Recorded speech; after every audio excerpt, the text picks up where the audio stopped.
Ya, hari ini siang ini aku mau jelasin. Banyak banget nih yang tanya atau sering juga teman-teman tuh pada tanya, Bram, premi prudensial itu kok lebih mahal dari asuransi yang lain sih? Kok bisa begitu?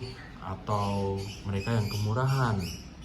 Kok bisa begitu? Nah, sebelum aku jawab itu, aku coba jelasin ke kalian ya mengenai cara kerja premi asuransi ya. Cara kerja premi asuransi itu sebenarnya gini guys. Ya, ini aku gambar grafik ya. Oke, grafik ini katakanlah ini usia dan di sini premi. Ya. Nah, kita ambil skala misalnya usia 30, 40,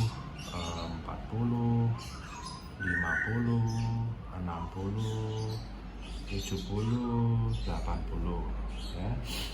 Nah, orang kan selalu bilang semakin tua premi itu semakin mahal. Ya, betul, kira-kira grafiknya begini deh. Kita kasih gambar.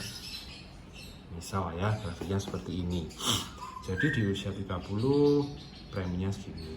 Di usia 40 preminya segini, 50, 60, 70. Jadi semakin tua semakin mahal ya. Kita sebutnya ini adalah cost of insurance ya. Orang sering bilang ini coy ya gitu. Nah, semakin kita tua kan orang juga bilang semakin kita tidak produktif. Maka dari itu ini perusahaan asuransi itu menetapkan yang namanya level premi. Nah, level premi begini ya. Level premi ya. Ini sifatnya flat ya. Jadi ketika misalnya kita usia 30, coy kita biaya asuransi kita kan sebenarnya di bawah, tapi kita diminta bayar premi yang lebih mahal. Ya, di sini ada kelebihan. Ya, begitu juga di umur 40 ini ada kelebihan, di umur 50 juga masih ada kelebihan. Tapi kalau kita perhatikan ya, nanti mulai usia ke di atas ya, pertengahan ini ke atas mulai 60 ya, ini premi kita jauh lebih rendah. Jadi di sini ada kekurangan premi sebetulnya ya. Nih kalau teman-teman perhatikan ya, ini ada kekurangan di sini.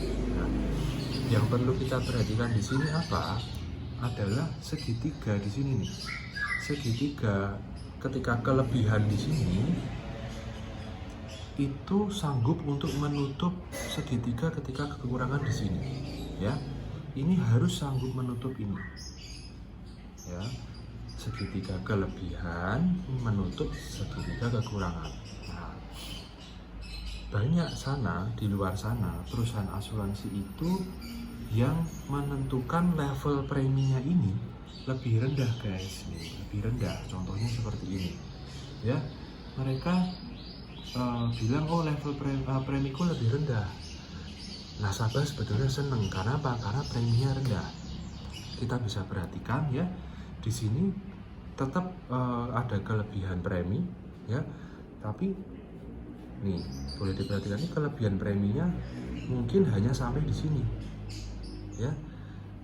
Di atas ini sudah mulai kekurangan preminya. Nah, teman-teman boleh perhatikan nih ya, segitiga yang ada di sini sanggup nggak menutup di sini ya.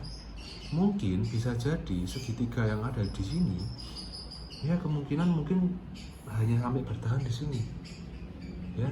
Ketika di sini sudah habis, yang terjadi polisnya adalah mati atau disebut lapse ya.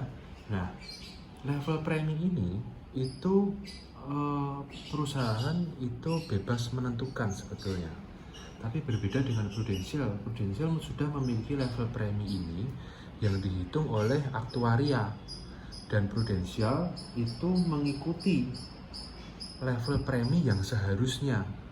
Jadi ketika segitiga kelebihan di sini itu sudah dapat dipastikan untuk menutup segitiga yang di atas. Jadi kalau sebenarnya ada perusahaan yang bilang preminya prudensial lebih mahal, Nah, kita harus perhatikan yang lebih mahal itu apanya. Apakah level preminya atau coinnya? Karena sebenarnya kalau mau menentukan sebuah asuransi lebih mahal atau lebih murah itu ditentukan dari coinnya. Kira-kira begitu. Jadi, apakah benar-benar prudensial lebih mahal atau lebih murah? Ya, ada risiko atau enggak? Kalau semisal ada sebuah asuransi yang bilang preminya lebih murah, nah, tapi ke belakangnya bagaimana? Resikonya ditanggung sendiri ya. Gitu. Kira-kira jelas nggak? Jelas ya?